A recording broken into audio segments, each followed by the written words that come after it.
So you're probably wondering how the markets are going to go next week. You're probably wondering what happened last week and how things became what they became. And we're going to, in this video, go to the charts and I'm going to show you a little bit about what I think is going to happen in the markets next week and what happened last week. We're going to talk about a couple of indexes. We're going to talk about a couple of Forex trades, and we're also going to talk about a couple of commodity trades. But we're also going to look at Nvidia this week because one of you guys did ask me a little bit about Nvidia and what's happening with it. But just bear in mind that the equity trades or the stock trades like Nvidia are an investment trade. So we're not looking at a day trade on that. If you're looking at day trading on the stocks, that's a different ball game. I'm just going over it as a long-term investment. And in a long-term investment, you'll see I put the 200-day and the 50-day moving average on there for you so that we can determine the bullishness and bearishness of the trade. But on the index trades and the Forex trades and the quantity trades, you obviously know we don't do that. We leave the indicators off completely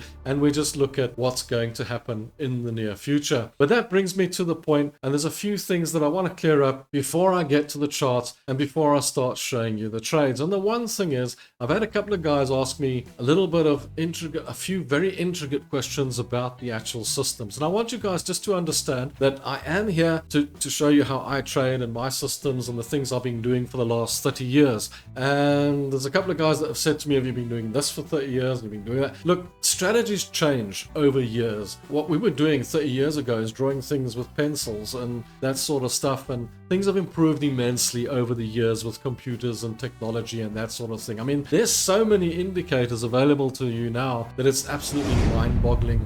And it's actually quite confusing. What I'm trying to show you guys and help you to understand, and this is the important part of everything, and this is the crux of it, is it's not about the system. You can trade with any system that you like. It's about understanding that the market gives you a 50% chance to win and a 50% chance to lose no matter what trade you take. If you take a trade with absolutely no knowledge of any system whatsoever, you've got the same chance as the guy with the most complicated system in the world. And that's what I'm trying to get over at the end of the day, is it's not about the edge. Look, I'm showing you a system that you can manage your risk with so that you can understand that you need to manage your risk. The basis of the whole thing is lose less and make more. So take tiny losses and make big wins on your trades. Add to your wins and cut your losses, because at the moment, what most of you do is add to the losses and cut the wins. I know you do that because we've all done it. We've all done the same things over and over again. We've all made the same mistakes over and over again. I've made those mistakes hundreds, if not millions of times. I've changed my system, which you're not supposed to do, a couple of times,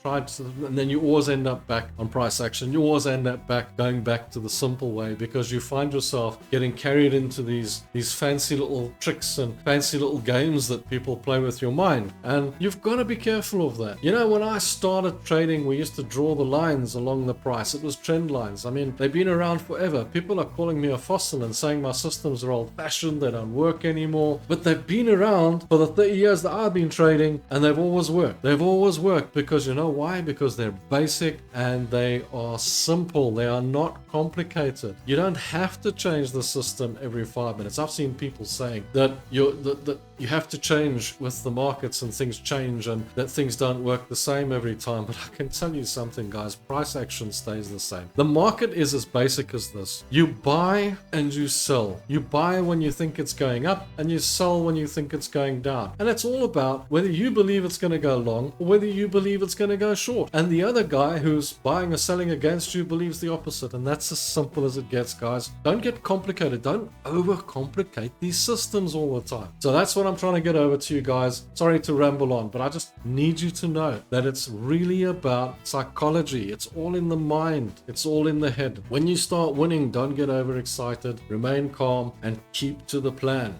Stay with it. Don't overtrade. Don't blow your account. The other thing is, it's weekend. It's Friday. Friday afternoons. You know what I do on a Friday afternoon? I trade out of my trades. Not my investments. My investments I keep forever. For example, Nvidia is one where the whole family's invested in that and we're invested in it forever. It's like, keep the investment because that's going to pay out. It's like a retirement plan. I'm never going to retire.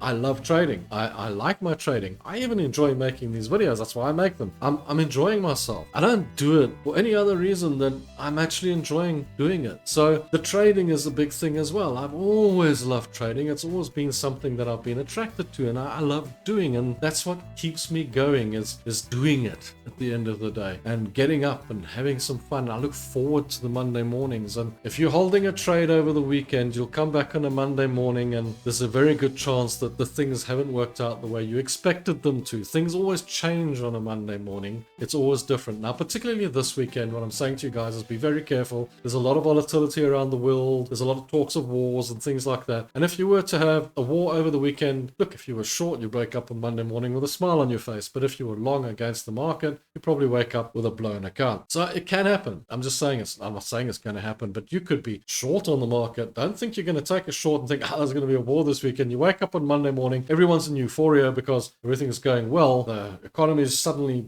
got boosted over the weekend by some speech, and the things go along and you sitting short can do the same thing to you. So be very careful of weekends, guys. Watch yourself with short-term trading. With the long-term stuff, don't worry about it. The long-term stuff always comes back to normal. It always recovers itself. And what I try and do with the stocks when I'm buying them is I try and buy them when markets have corrected a little bit, and that gives you a chance to get in at a reasonable price. But okay, let me stop rambling on, and I'd like to just say, guys, just don't forget 80% of traders do lose money, and trading is risky. So if you don't like risk and you don't like losing money, don't forget, don't trade. And then don't forget that the Forex book is there for you. It's in the description. You can go and grab it. It's just a little PDF on trends and that sort of thing. Enjoy it. It's fun and it's for free. Don't forget trade of the day every single day on the blog. It's there for you. It's just an idea. It's not trading advice. If you want more detailed trade of the days with videos, bulk of the trades for the day and that sort of stuff, then you'll have to join as a member, because there's time out of my life and I am doing it for you guys. So yeah, give it a join if you really want to go there. So guys, with that, let's go and have a look at the charts. Let's go and see what the stocks are doing and what's going to be happening next week and where we're going to be going and where we're not going to be going and where we've been and all the rest of it. Like I said, a couple of indexes, a couple of Forex trades and a couple of commodity trades, and we'll start out, I think, with the stock Nvidia and see where that's going. So off to the charts, guys. Let's go and have a look. Okay, so here we are, Nvidia, and like I said to you guys, we're going to start with Nvidia, and then once we've looked at Nvidia, we'll go through a couple of indexes, a couple of Forex trades, and a couple of commodities. Right, so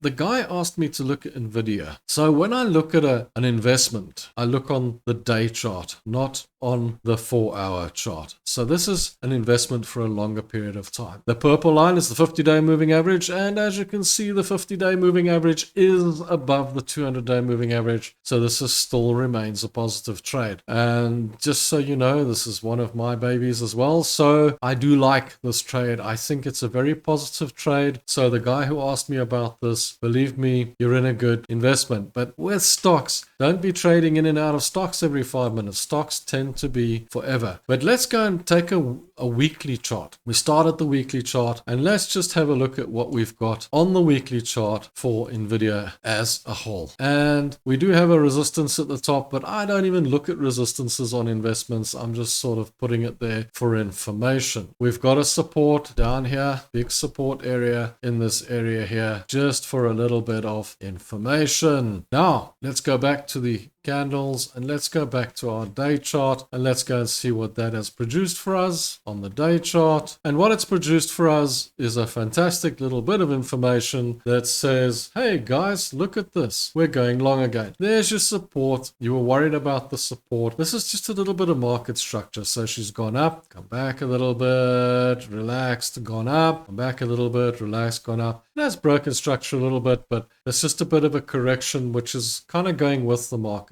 You have to remember that this is going to go with the general marketplace. It can't just keep going up in a straight line. There was a bit of a lamp pole formation, and this gives you a very good investment possibility. There was some messing around with the share prices and sharing the stock out the other day, so that may have affected it as well. But you'll see there was a gap down here, and that gap was now filled, so it'll a gap always gets filled, by the way. So yeah, if I look at this, I would say you've got a very nice long trade coming out of here. There's your big green bar. There's a bit of a red one, but there's another green bar coming there. There's a lot of tails at the bottom, which tells you it's bullish. This is going to remain bullish, and it's going to keep going long. So you don't have to worry. You can buy Nvidia and just hold it forever. There's been a nice correction here, giving you a very, very good opportunity if you're looking to enter into this trade, or if you even want to add to your trade for future reference. This is a great point to start getting in. It's a fantastic price at the moment. So Nvidia, positive, definitely a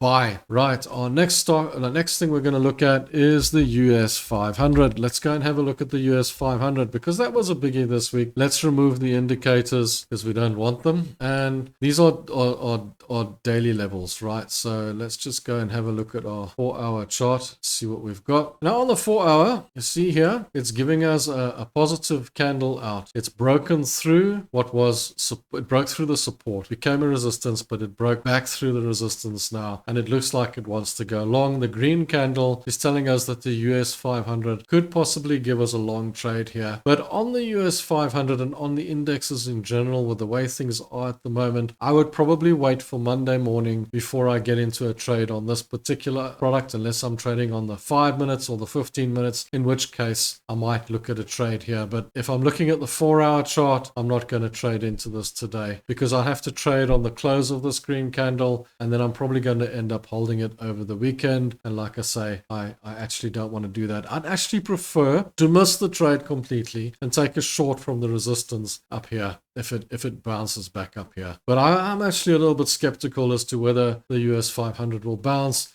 So be very careful of this one, guys. It does look good, but I just got a little bit of a feeling, and feeling in the market can sometimes be as good as support and resistance. So let's just give it a chance to prove to us what it wants to do. This is a very bearish trend. This is very, very bearish. This big long red thing here, very, very bearish. I might actually wait for this to get up to the resistance and take another short on that. Let's just have a quick look at, say, the DAX. DAX is another one of my favorites. I like the DAX. The DAX is also, it's coming up. I think it's going to hit this as a resistance, and it's probably going to do another short trade coming back down off of this 180 level. So at the moment it's long. It's gone back up. I think it's a dead cat bounce. I think it's going to come up, hit this resistance, and simply go back down again. I mean, that's my basis on it. I think it's just going to come off this resistance and go short. So be careful of these trades, guys. Let's have a look at the Euro US dollar. Let's see what we got here. The Euro US dollar, I've been waiting for this one to do something, and it's not doing it. It's sitting inside its resistance area, and it's sitting in the middle. So what does that give me? It tells me I'm neutral. I'm completely neutral on this trade. I can't call it right now. It's on the bullish side of favoritism. It should pop out of or break through this resistance and possibly go long, but there's a good chance it could go the other way as well. So wait for this one as well. Can't possibly trade into that right now. You have to wait for some kind of confirmation like we always do. Now here we have the Euro Great British Pound. The Euro Great British Pound has been extremely bullish. So what we're waiting for here is a nice bullish trade up, and I can see a nice supply of money here, demand of money, and that for me is quite important. So you can just trade off this level right here and just take it long. So Euro Great British Pound long, just wait for it to get to this level. There's a big supply of money waiting for you here at around the 85. So there's probably orders sitting here. Just grab it and take it out and take it long again. That looks pretty good. That looks like a nice, decent long trade. Euro Great British Pound. That's quite a decent trade for next week. Keep an eye on that. That looks good. Then let's have a look at gold. How's gold doing? Where's gold been lately? Gold, what a tricky one. You see, the trouble with gold is this. Gold normally should do well when the indexes are doing bad. When the markets are doing bad, it's like a safe haven trade. People trade into gold. But the trouble, what I find is when the markets do bad, gold tends to kind of follow it quite often. So it is a tricky one to call. But yes, it is supposed to be the safe haven trade. If I look at this, it appears to be in a bit of a range at the moment. So it's in the middle of that range at the moment. I would still call it for the the time being long, because here's your support, here's your resistance at the top here. It is in that range and it's bullish up to this point, giving us a bit of a sort of a relaxing moment where it stopped and it's just sort of tipping along to the side here, giving us a kind of flag pattern. I would look more towards the longs on this particular trade. And also you can take a trend line from the bottom here, take it up, and that also gives you pretty much an idea of where you could take your long from. Comes down to there, take your long upwards in that sort of area there. It's also maybe forming a bit of a triangle, and it might break out of the triangle, giving you a nice clear signal. If it breaks below this, keep an eye out. It'll probably get all the way down to the support at the bottom here, and then you can take your long from that area there. But I think you're probably going to end up taking your long from this trend resistance area. So yeah, gold still bullish, still long on gold. I'm still quite happy to take longs on the gold trade. Interesting trade, Brent crude oil. Now Brent crude does tend to trade, you know, sort of between these lows, normally around about 60, now it's at 75. It does tend to trade between that and the highs, you know, of $100. So you can probably start waiting for this to break its trend. It's breaking market structure. And if it breaks market structure and carries on long, you probably could get a long trade out of it. But as we stand at the moment, and if we look at the picture, it's telling us that it's short and it's bearish. So probably best to stay with that. And then you're looking at a trade hitting trend resistance and a short trade back down to the 75 level. So this is a Brent crude is a short trade from the 79 levels down to about the 75 levels, because it is in a downward trend and you've got money lying in these areas. Let me see, somewhere there. That one hasn't been taken out. That one's still there. That money's still there. So if it breaks through here, it might only reach 81 or 82. So be very careful of that as well. Looks like there's a strong amount of orders lying in this particular area as well. But I'd say it probably hit the trend resistance and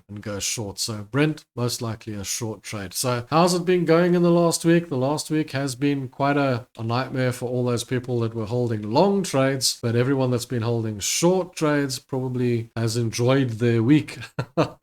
Let's see what we get next week, guys. As I say, don't hold these trades over the weekend. I wouldn't be confident on that. Let's see how we go on Monday. Brent crude oil, short. Yeah, that looks great. So now you've seen the charts, and remember what I said. Trade out. Look, go and have a beer on a Friday afternoon. Let the trades go. Let it relax and just move on, because what I find is holding trades over the weekend is just too stressful anyway, because you're sitting with all these trades and you can't touch them and the world's ending and you're like, oh goodness me, you know, why did I hold those trades? It's much better just to trade out and start afresh for a new week. Makes it a hell of a lot easier. So I'm not a big fan of actually trading on Friday as such. I do trade on a Friday when I know I can take a more short-term thing, but my longer-term trades I try not to hold if I can help it. I try to actually just let them go and get out of it. So watch yourself in that sense. Remember, guys, trading is about psychology. It's all in the mind. It's all up here. The systems I'm showing you guys, like I said, are just there to help you along and give you an edge and help you manage your risk. That's what it's all about at the end of the day. Just finding a way to keep your risk managed and not blow your accounts and make the biggest mistakes that you possibly can in the stock market. So on Monday, we're going to be talking about prop firms, and I'm a bit concerned about prop firms because there's been a lot of talk around them over the last year or two. There's a lot of guys losing prop firm challenges, trying prop firm challenges over and over again, getting in, passing the prop firm challenge, all excited, I'm in, I've won the prop firm challenge, and now I've got all this money to trade with, and when they want their payouts, they're not getting paid out, and all these prop firms that are going bankrupt and government starting to investigate them. Are they a scam, or are they real, or what's going on? So we're going to talk about that on Monday. I'm going to put a video together and we're going to go into detail with regards to the basis of prop firms. Is it a good idea? Is it a bad idea? Is this something you should be doing or not? Some of you have probably been successful with it. Let me know in the comments. Those of you that haven't been successful with it, let me know as well.